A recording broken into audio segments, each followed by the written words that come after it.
What's up everyone, my name is Miguel. Today we're taking a look at a watch from a watch brand that honestly has been pretty controversial in the microbrand world for years, and that's Filippo Loretti.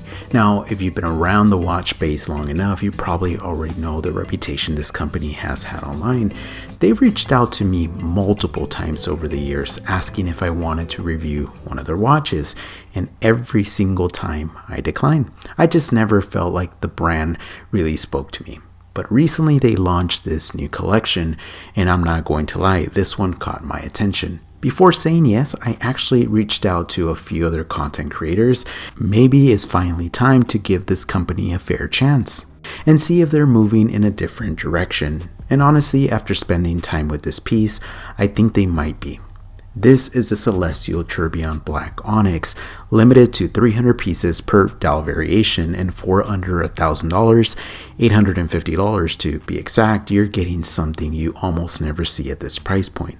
A tourbillon style complication inside a genuinely attractive dress watch. Now before the comments explode, yes, I understand this is not horology. This is not some hand-finished Swiss tourbillon competing with six-figure watches. This movement is based on the Miyota 8215 platform and modified into what Filippo Loretti calls the L1T caliber. But honestly, I still think they deserve credit here. More companies should experiment with modifying movements and bringing interesting complications into the affordable watch space instead of making the same dive watch over and over again. And visually, this watch is stunning. The first thing that immediately grabbed my attention was this black onyx style. It's gorgeous in person. The way it absorbs light almost creates this endless black void effect with basically zero reflections. It looks elegant, clean, and honestly much more expensive than the asking price.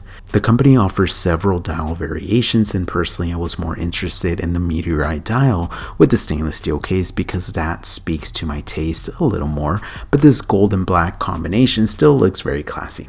The case itself is made of gold-toned stainless steel with a mixture of brush and polishing finishing throughout, and I have to give credit where credit is due. The finishing is actually really well executed. Same thing with the sign crown. The polished push and pull 7mm crown with the embossed logo feels smooth to operate and matches the overall premium feel of the watch. The specs are honestly solid too. You're looking at a 42mm case diameter, 49.5mm from lug to lug, and about 10.85mm stick without the crystal. Although with the dome sapphire crystal, the total thickness comes closer to 13.85mm.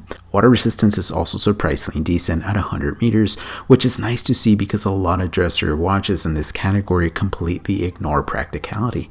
Now, this is where my biggest criticism comes in. I genuinely think this watch would look significantly better if the case was under 40mm with a 20mm strap instead of 22mm. On my 6 7/8 inch wrist, it's definitely wearable, but because this is such an elegant dress-focused design, the proportions feel larger than I personally prefer. This is not a sports watch, so the larger dimensions feel little out of sync with the overall aesthetic. That said, the Italian leather strap itself is actually pretty well made. Honestly, it's way better than most straps Seiko give you at this price point. It's comfortable, features quick release spring bars, and feels genuinely premium. My only complaint is that the buckle isn't signed. At this price point, I think a signed buckle would have been a nice finishing touch. Flipping the watch over, you're greeted with a display case back showing off the decorated gold tone rotor. Now yes, some of the decoration is essentially a plate covering the base movement, but again, keeping the price point in mind, I think it's nicely executed.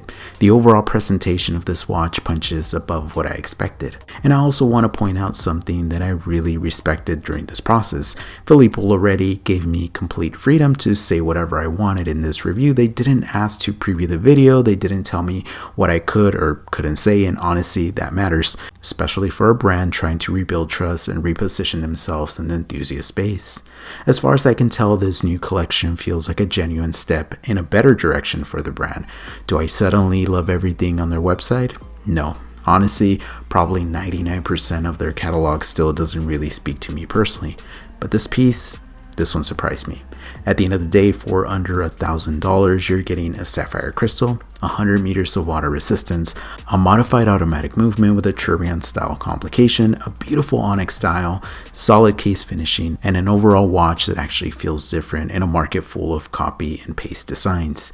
I do think the dimensions could be improved, and I love to see this concept refined in a smaller case size moving forward, but overall, I have to admit, this watch is much better than I expected it to be, and I genuinely recommend checking it out if this style speaks to you.